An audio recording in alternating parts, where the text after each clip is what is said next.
నిజంగా సినిమా పేరు game changer, అది నిజమే. శంకర్ గారు ఎందుకు పెట్టారో తెలియదు.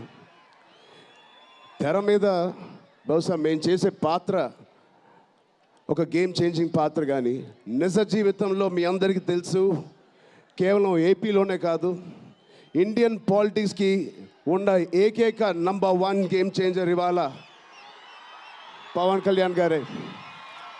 అలాంటి ఆయన పక్కన నేను నుంచోవడం చాలా అదృష్టంగా భావిస్తున్నాను.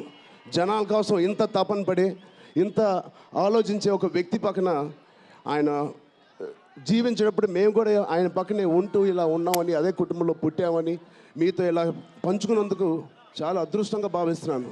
శంకర్ గారు ఎవరిని చూసి ఇలాంటి క్యారెక్టర్స్ రాశారో మీ అందరికీ తెలుసు. నిజ జీవితంలో శ్రీ పవన్ కళ్యాణ్ గారిని లాంటి వ్యక్తులు చూసి రాసిన క్యారెక్టర్ అది. సో చాలా థ్యాంక్ యూ. చాలా మాటలు అనుకున్నాను, కానీ ఇంకో వేదిక మీద మీరేం అనుకోకపోతే చాలా మాట్లాడతాను. బట్ ఈ ఒక్కసారికి నాకు కూడా వినాలని ఉంది మా డిప్యూటీ సీఎం గారిని, మా ఓజీని. ఓకేనా? Thank you Babu.